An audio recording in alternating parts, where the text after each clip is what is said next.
Imaginez un chantier de construction qui a duré plus de 50 ans, avec des milliers d'ouvriers travaillant dans des conditions inhumaines. Bienvenue dans l'enfer de la construction de Versailles. En 1661, le roi Louis XIV décide de transformer un modeste pavillon de chasse en palais royal, symbole de sa puissance et de sa gloire. Mais derrière la grandeur et la beauté de Versailles se cache une histoire de souffrance et de mort. Les historiens estiment que plus de 36 000 ouvriers ont travaillé sur le chantier de Versailles, mais seuls quelques-uns ont eu le privilège de voir l'achèvement de ce palais de rêve. Ils ont travaillé jours et nuits, 6 jours sur 7, dans des conditions climatiques extrêmes, sans protection, sans soins médicaux. Le palais a été construit en partie sur un marais, ce qui a causé des problèmes de santé.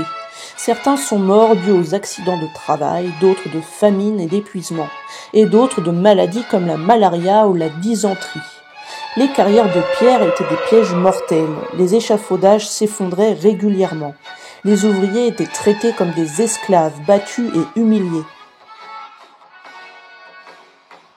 Comme vous pouvez le voir sur cette peinture, elle montre les ouvriers travaillant d'arrache-pied sur le chantier de Versailles, avec des échafaudages, des carrioles de pierre et des outils de construction. Et lorsque la mort les frappait, leurs corps étaient emportés en charrette pour être enterrés dans des fosses communes, sans cérémonie, sans dignité.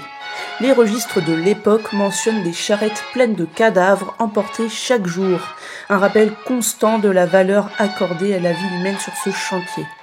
Ces charrettes étaient même recouvertes de toile ou de paille et emmenées la nuit pour cacher l'horreur aux yeux des courtisans et de la famille royale qui préféraient ignorer la souffrance et la mort qui régnaient sur le chantier de leur palais de rêve. Aujourd'hui, Versailles est un symbole de la grandeur française, mais nous oublions souvent le prix payé par ces milliers d'ouvriers.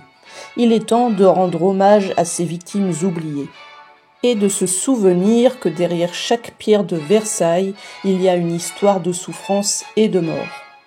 N'oubliez pas que l'histoire est faite de lumière et d'ombre, et que même les plus beaux monuments cachent souvent des secrets douloureux.